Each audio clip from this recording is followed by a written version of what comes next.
భారీ వర్షాలు ఈదురుగాలులతో ఏపీలో పంటలు తీవ్రంగా దెబ్బతిన్నాయి. కోత కంకి దశలో ఉన్న పంటలు నేలవాలాయి. రైతులకు తీరని నష్టాన్నే మిగిల్చాయి. అంబేద్కర్ కోనసీమ తూర్పుగోదావరి జిల్లాలో 35,000 ఎకరాల్లో పంటలకు నష్టం జరిగింది. శ్రీకాకుళం నుంచి తిరుపతి జిల్లా వరకు అన్ని చోట్ల వ్యవసాయ ఉద్యాన పంటలు దెబ్బతిన్నాయని, కృష్ణా జిల్లాలో వరి, అరటి, బొప్పాయి తోటలు నేలవాలాయి. ప్రకాశం జిల్లాలో ఉద్యాన పంటల నష్టం అధికంగా ఉంది. శ్రీకాకుళం జిల్లాలో 350 హెక్టార్స్లో పంట నష్టం జరిగిందని ప్రాథమికంగా అంచనా వేశారు.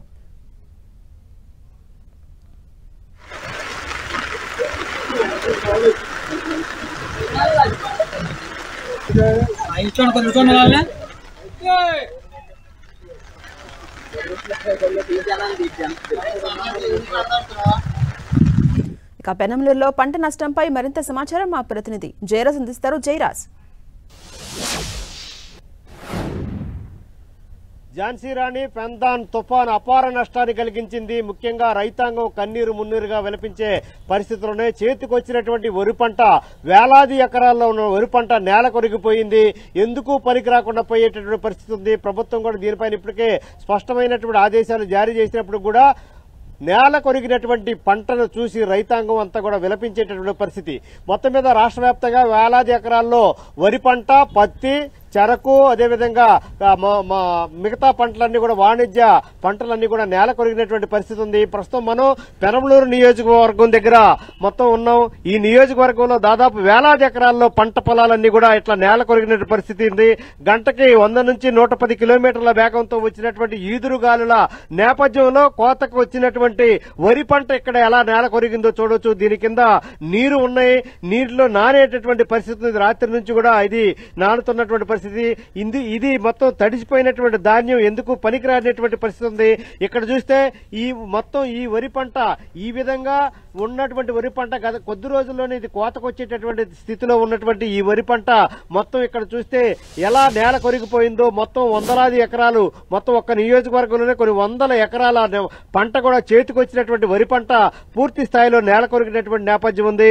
ఇదే కాకుండా వాణిజ్య పంటలు కూడా చాలా వరకు నేల కొరిగినటువంటి పరిస్థితి ఉంది. ముఖ్యంగా ఇక్కడ ఈ ఏరియాలో మొత్తం అరటి పంట అయితే చాలా ఎక్కువగా ఉంది. అరటి పంట కూడా మొత్తం నేల కొరిగినటువంటి పరిస్థితి ఉంది.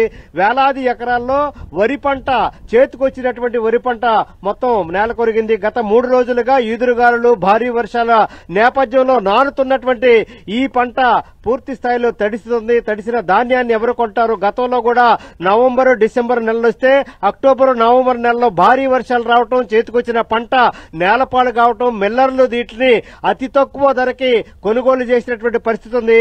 దీనికి సంబంధించి ముందస్తుగానే దీన్ని ఎన్యూమరేషన్ చేయాలి, ఉన్నటువంటి తేమ శాతాన్ని బట్టి లెక్క గణించాలి, సివిల్ సప్లైస్ డిపార్ట్మెంట్ ద్వారా దీన్ని కొనుగోలు చేయాలని గతంలో అనేక సందర్భాల్లో రైతులు ధర్నాలు చేసిన సందర్భాల్లోనే, రైతులు ఆవేదన వ్యక్తం చేసినటువంటి సందర్భాల్లోనే మొత్తం మీద చూస్తే కొన్ని వేల ఎకరాల్లో ఈ రోజు చేతికొచ్చినటువంటి వరి పంట పెందాన్ తుఫాను పుణ్యమాని మొత్తం నేల కొరిగినటువంటి పరిస్థితి అయితే ఉంది. గత కొద్ది రోజుల్లోనే ఈ చేతికొచ్చిన పంట 3 రోజుల్లో నేలపాళ్ళు అవటం, కళ్ల ముందే నేళ్లలో నానిపోయినటువంటి పరిస్థితి చూసి రైతులైతే చాలా ఇబ్బందికరమైనటువంటి పరిస్థితి ఎదుర్కొన్నటువంటి వాతావరణం ఉంది. పెట్టిన పెట్టుబడులు పెరుగుతా ఉన్నాయి, శ్రమ పెరుగుతా ఉంది. అయినా సరే గిట్టుబాటు కాకనే పరిస్థితుల్లో వ్యవసాయం ఉందనేటటువంటి వాదనలు జరుగుతున్నటువంటి ఇలాంటి పరిస్థితుల్లో పెందాను వంటి అతిపెద్ద ప్రమాదకరమైనటువంటి తుఫాన్లు వచ్చి ఈ రోజున రైతుని చిత్రవద చేసేటువంటి పరిస్థితి ఉంది. చేతికి వరకు వచ్చి నోటి వరకు వచ్చినటువంటి ఈ రైతుకి వచ్చినటువంటి ఈ పంట ఈ రోజు నేలపాలైనటువంటి పరిస్థితి.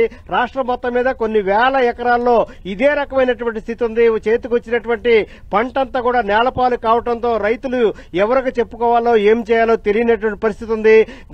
ఈ కొద్ది రోజుల్లోనే దీన్ని కోస్తారు, హార్వెస్ట్ చేస్తారు, వీటిని మిల్లులకేసి చేసినటువంటి వీటి మీద పెట్టుబడి పెట్టడానికి చేసినటువంటి అప్పులను తీర్చేటటువంటి సమయం ఆసన్నమైనటువంటి ఇలాంటి సమయంలో పెందాన్ లాంటి ఒక ఉపద్రవం రావటం, నోటుగాడకు వచ్చినటువంటి పంటని నేలపాలు చేసినటువంటి ఇలాంటి పరిస్థితులన్నీ కూడా రైతులు ఏ విధంగా దీన్ని చూసి తట్టుకోలేనటువంటి పరిస్థితి ఉంది.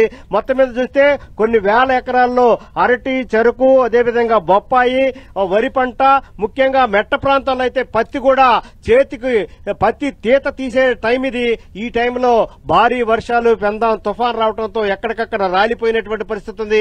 ఎక్కడికక్కడ చెట్లు ఒరిగిపోయినటువంటి పరిస్థితి. నీళ్లలో నానుతున్నటువంటి అటు పత్తి గాని, ఇటు వరి గాని, ఇవేవి కూడా ఏమాత్రం పనికిరామనేటువంటి అంశం ఈ రోజును ఆ ప్రభుత్వం గుర్తుపెట్టుకోవాలి. మొత్తం మీద చూస్తే ఈ పంట నష్టాన్ని ముందుగానే గుర్తించాలి. వీటికి సంబంధించినటువంటి ఇన్సూరెన్స్ ఉంటే వాటిని ఇప్పించడం గానీ, పంట నష్టం కల్పించడం గానీ, తడిసిన ధాన్యాన్ని సరసమైన ధరలకి ముందస్తుగానే మిల్లర్లు సిండికేట్ కాకుండా ప్రభుత్వమే సివిల్ సప్లైస్ ద్వారా కొనిపించి తమను ఆదుకోవాలని చెప్పేసి రైతాంగం విజ్ఞప్తి చేస్తుంది. ఝాన్సీ. Thank you Jayaraj.